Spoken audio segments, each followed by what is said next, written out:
Hey guys, welcome back. I have a short and sweet unboxing for you. It's one series. It's a pretty big box, but there's about 30, maybe 40 comics inside, so it's not going to be totally filled with comics.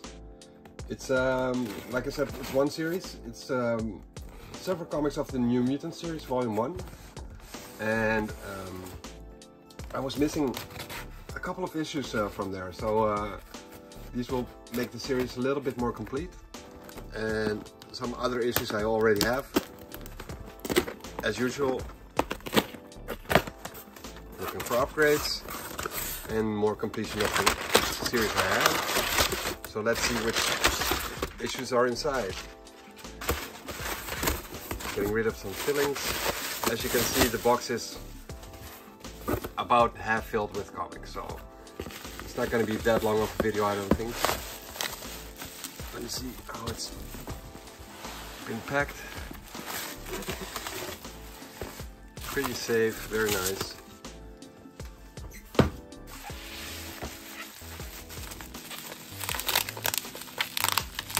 And it seems like I will be able to salvage this bubble wrap. I'm gonna put a little bit more time in it, take off the tapes, so we can recycle this. Look at that.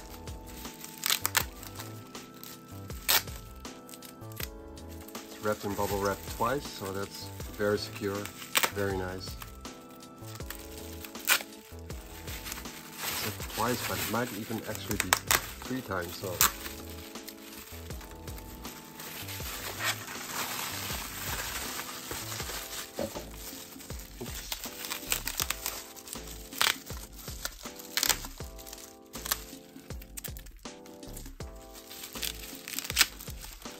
I always like it when the comics are securely packaged. Of course, it doesn't really say anything about the quality of the comics inside, but it gives you sort of an idea how the person treated the comics. So yeah, this is the stack. Get rid of the bubble wrap. There we go. And I'm not sure, I think it's, yeah, it's going from the higher issues to the lower issues, so it'll be, you know what, I'm just gonna turn it around, flip it over, and see what's on the back side. Issue 34. Okay, I don't think there's really yeah, they are in order, but it's not, let me see. Oh wait, I think it's actually supposed to lie like this. Okay, anyways, issue number 34. And there's 2 comics in one bag, as I can feel, so... Oh wait, issue number 15 here. I always like this cover. I'm not sure if it's done by Mandrake, if he's the inker or the penciler. I've seen the name before, but I always thought this was a Bob McLeod cover actually, but apparently it's not. And I really like this, the way this looks. It's pretty iconic to me. Let me just see if the inside says anything about the inker or the penciler.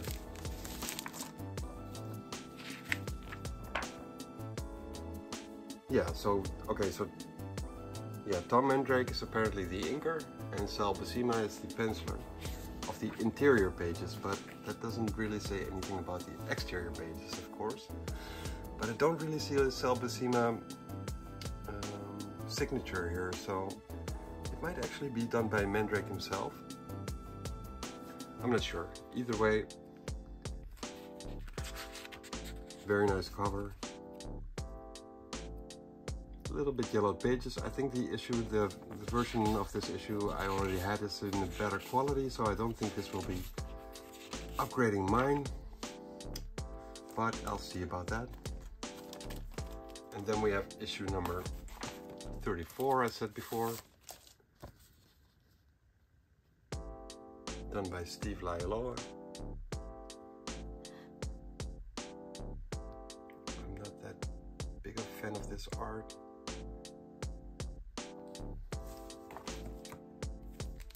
But this one, issue number 37. Too bad it has a sticker on the front side. Might be able to get it off with a blow dryer, I'm not sure. But yeah, this cover, I like this art style. And it's actually done by Rick Leonardi with inks by, let me see if I can get that in focus. There we go. Rick Leonardi and inked by Bill Sienkiewicz. Which very nice complements one another style.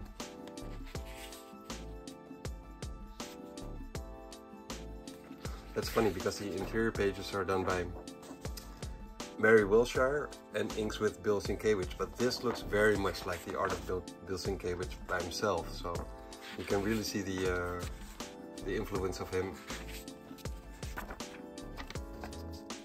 as a finisher, as an inker. Or maybe she just did the layouts and Bill Sienkiewicz did the rest, I don't know.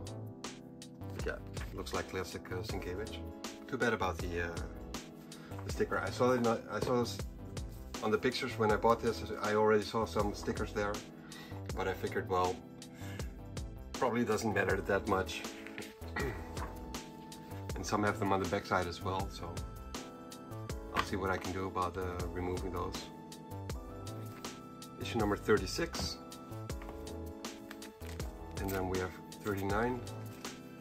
Let me just get rid of the tape.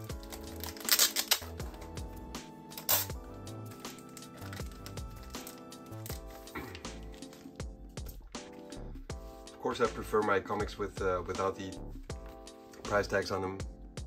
This is a very nice cover done by Art Adams. And inked by Bill Sienkiewicz again, apparently. If I'm reading this correctly, but I can really see Art Adams style in this. And not so much Bill Sienkiewicz, so maybe a little bit. Very nice cover, I like this cover. The White Queen. Interior pages are done by Keith Pollard, which has a very solid style. Yeah, looks good. Looks good. Then we have issue 38.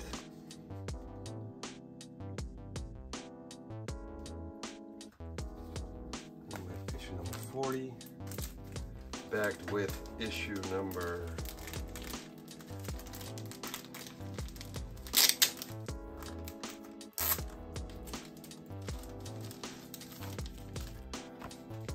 40 and issue 41.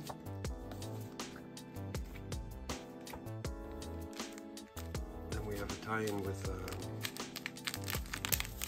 Mutant Massacre, I think. Pretty sure.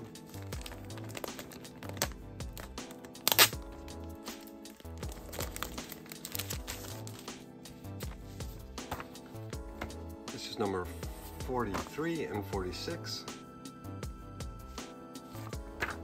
43 actually not having a price tag on it, and 46 it does.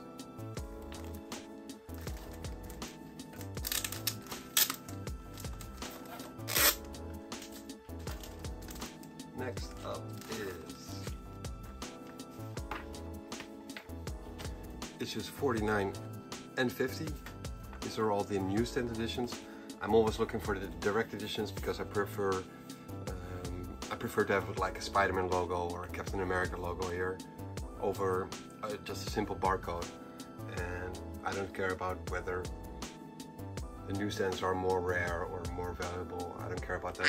I just care about the look of the comic itself, and in that case I don't.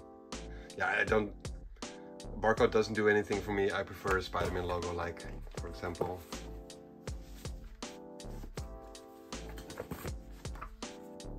Difference between this, I'll take a Spider-Man logo any day. Regardless, we got the next issues, which are 51 and 52.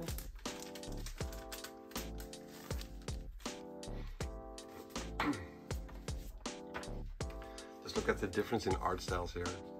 Oh, this one's a little bit damaged here, as you can see, there's a fold in there. But look at this art style. It looks really kiddish and cartoonish, as opposed to Bill Sienkiewicz's magical, almost sort of abstract-ish, dark, evil, grimy, and then this kitty over here. I don't care about this kind of art style, but I really like this kind of art style. So that's the difference in art, and that's just two different issues. So sometimes you're lucky with the artist, and sometimes it just sucks. Or well, it sucks, I don't know. It just doesn't fit with this comic, I don't think. That's just me. Next up are issues 53, done by Rick Leonardi, as you can see right here. And I'm a fan of Rick Leonardi's art. Depends a little bit, like it has to be inked well, but this looks really good, like very dynamic. And the emotions on people's faces are quite clear. So yeah, I'm a fan of Rick Leonardi's art when inked well. And right here we have a Mike Mignola cover. Back in the days when he used to work less with shadowy art, I guess. Looks good, looks very good. But yeah, both these issues are both inked by Terry Austin.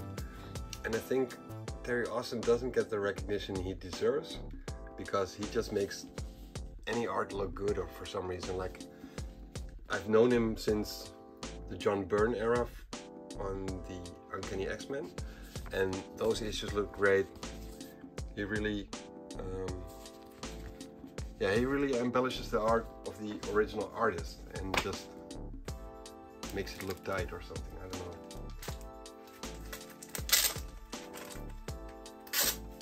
Next up are issues 55 and 56, which are these ones.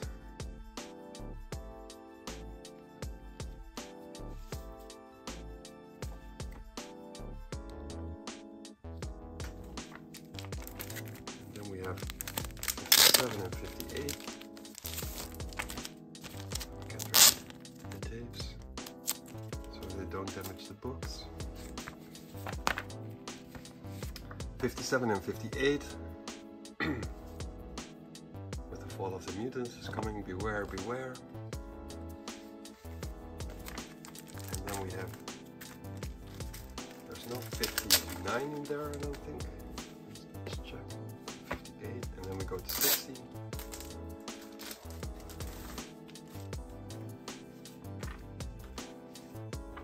Issue number 60. And 61. Fall of the Mutant storyline, as you can see, and we're losing a member here. I'm not gonna say who it is, but because of the spoilers and stuff. But I just want to show you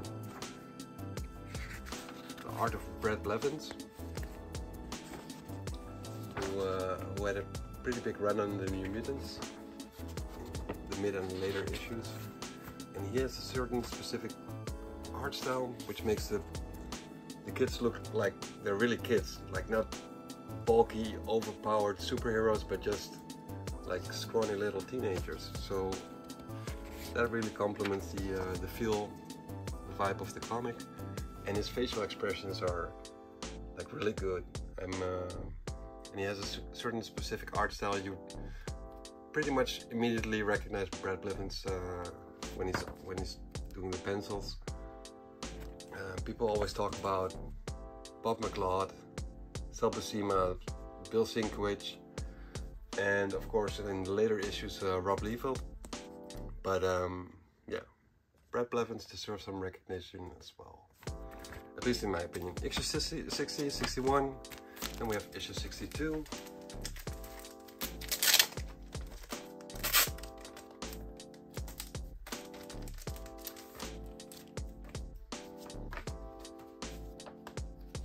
And number 63 with a nice realistic photo-like image on there, I think.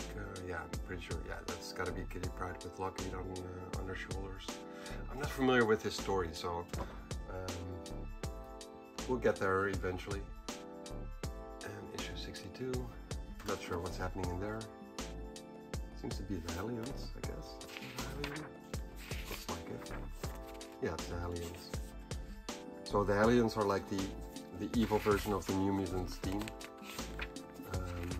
Part of the Massachusetts Academy, which is being headed by the White Queen, so there's a big rivalry going on between them.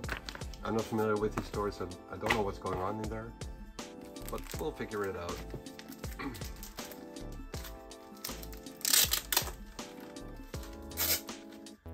Next up is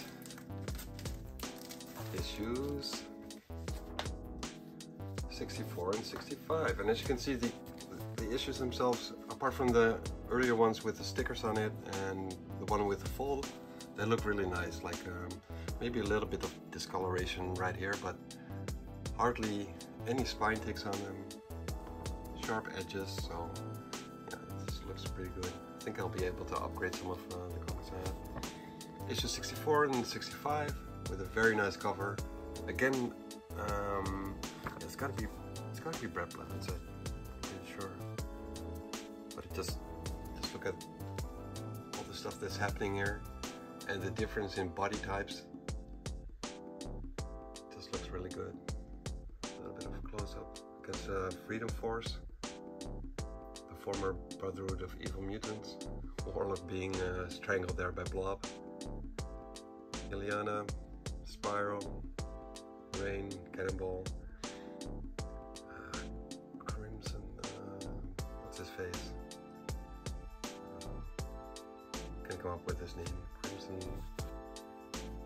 whatever. Mystique, Mirage, Stonewall, and of course Sunspot, and don't forget about Super Saber.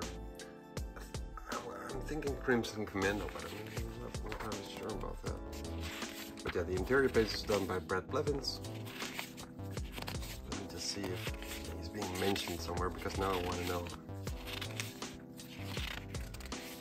Crimson. What's his face?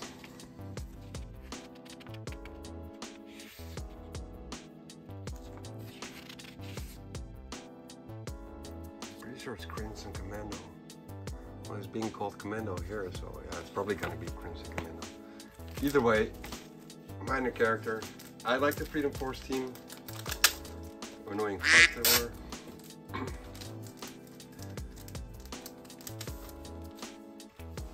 Next up are issues 66 and 67. Little discoloration on the sides, as you can see. Probably someone who was smoking by their comics. Don't smoke at your comics. It's gonna make them look yeah, in a little bit of a worse state. So yeah, this is centered about around magic, not just the character, but magic itself, with Forge against Ileana. Probably got something to do with the fall of the mutant storyline. And here we have issues 69 and 68.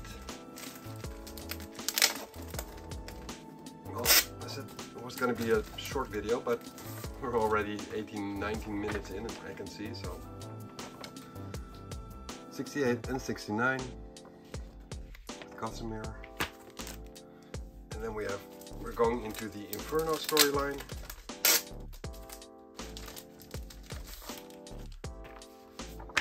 With issue 70, not Inferno yet, issue 71, and there we have the invasion of planet Earth. At least it's starting to get there. Issue 72 and 73, smack dab into Inferno.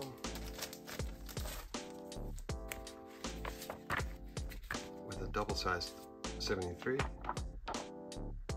double-sized Spectacular, 72 and 73.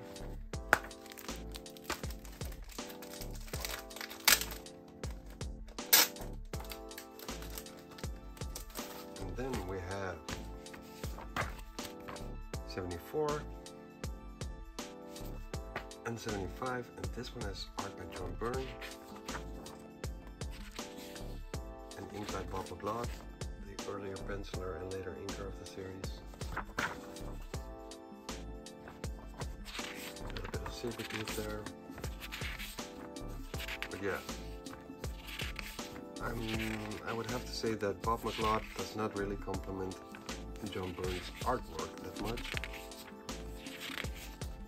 I've seen better artwork from John Byrne. Against the Hellfire Club looks cool.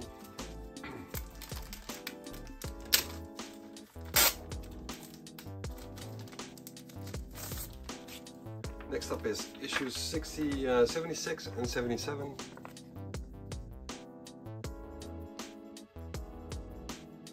With the name of the Submariner.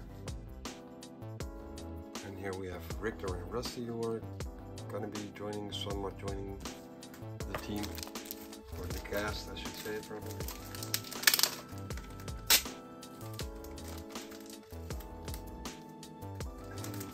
And next up is issues 79 and 78, with the return of the Freedom Force / Brotherhood of Evil Mutants against the New Mutants.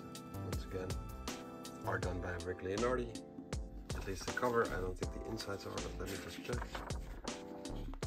Yeah, they are actually. Okay. As you can see, I haven't really read those, browsed through them a little bit, but this one's done by Brad Blevins again, the guy who I talked about earlier. This looks a bit rushed though. Yeah, maybe the inker just doesn't know how to do it well. Al Williamson.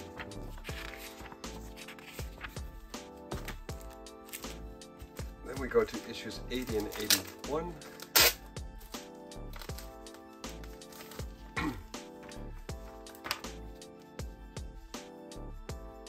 Issue 80.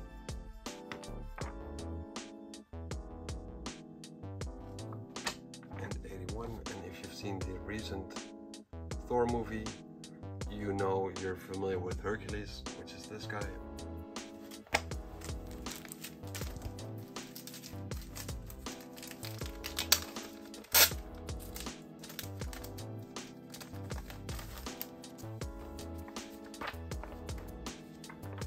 Next up are issues 82 and 83.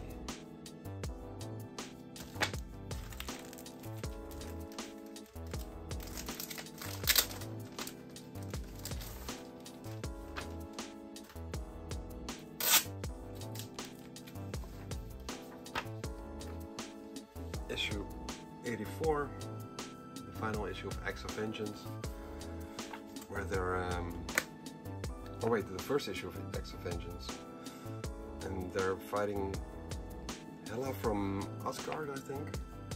And here we have the first cover art of the New Mutants done by Rob Liefeld and inked by Todd McFarlane, which in my opinion looked very nice. Like, just take a look at the way this looks compared to, for example, this.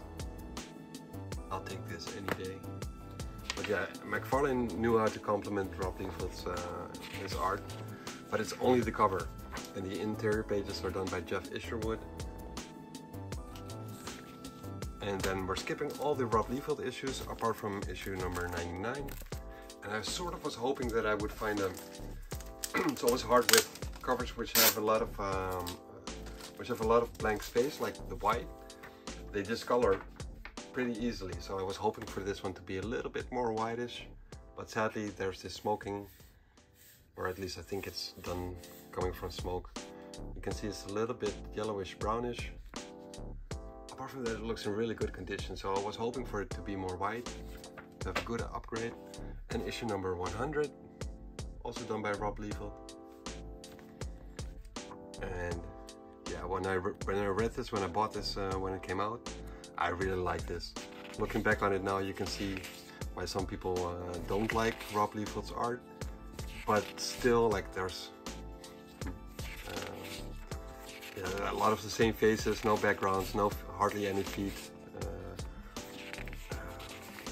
disproportionate figures, a lot of teeth, a lot of pouches, a lot of big guns. typical Rob Liefeld art. I liked it back in the days. It's also nostalgic for me. And this issue, it's the final issue of the New Mutants, as you can see by the white lettering. Final issue, and this just jumps into X-Force #1. So yeah, and it's also the reveal that spoilers. Next up are the annuals.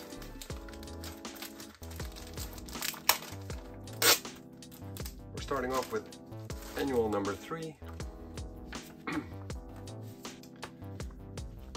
Which is a standalone story, and then we have annual number 4, which is part of the Evolutionary Wars, or Evolutionary War actually. It's a high evolutionary. And then we have 2 annuals with covers by Rob Liefeld again, before he started working on the actual title itself, I think. Not 100% sure about that, but it's annual number 5 and annual number 6, and if I'm not mistaken, annual number 5 is done by him, which it is. And back in the days when Atlantis Attacks came out, I was amazed by the way this art looks compared to the regular artists on annuals, because it just looks very dynamic and a lot of action. Yeah, I just like the way it looked. So yeah, I'm definitely not a Rob Liefeld hater, but sometimes it does get out of hand. You can see it when he had to rush and when it's not inked properly, etc., etc. And this one I don't think is done by Rob Liefeld on the insides. Let me just take a look. No, but this seems like Ridley and Nardi art actually. Is it?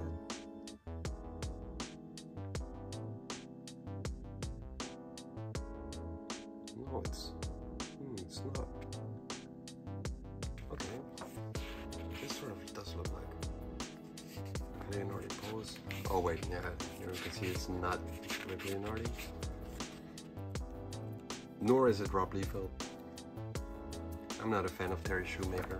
I think his art is not that nice.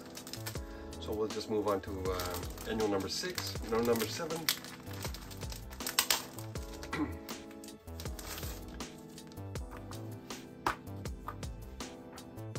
That's this one, part of the Kings of Pain storyline, which crossed over to all the other X titles back in those days. And I think this is actually the first appearance of where the team is called X-Force, where it's still the title New Mutants, but I think the team is already called X-Force in this. Not entirely sure about that either, but I think there was something off about this. Regardless. And then we have a summer special of the New Mutants, and I'm not familiar with his story at all, so this is totally new for me. It's a very thick one, so there's a lot of story in it. Oh wait, is this? No, it's not.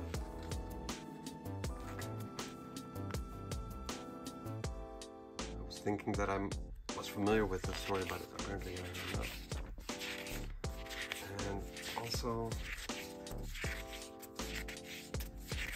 I'm gonna grab one of the other annuals because I think, let me just check, I think there was a backup story in here which might be interesting to one of the viewers,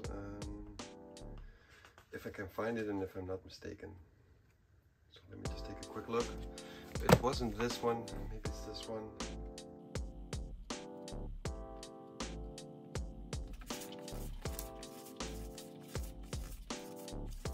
Not this one either.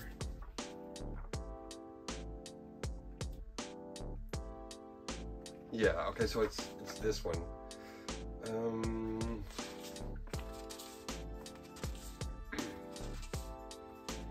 Yeah, so Andre Kikker, if you're watching this, you made a video about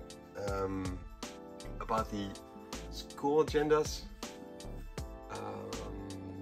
done in Dutch, and I think that this one is one of the stories which was featured in there, but I'm not entirely sure about this.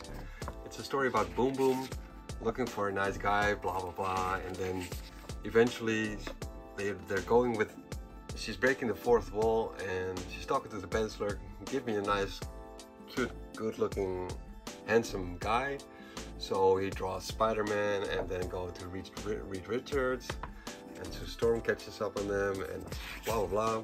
And eventually she ends up with not Captain America, not Daredevil, not Namor, not Doctor Doom, not the Hulk, not Dr. Octopus, not Wolverine, not Punisher, but she ends up with cute little adorable Franklin Richards. And I think that story was featured in one of the agendas, but I'm not entirely sure about that. Either way, I figured that might be a funny little story. These are the comics. I thought it was going to be a quick, fast video, but I'm talking for like 30 minutes already, so I'm gonna end the video here. Thanks for watching, thanks for joining me, and see you guys around next time. Later!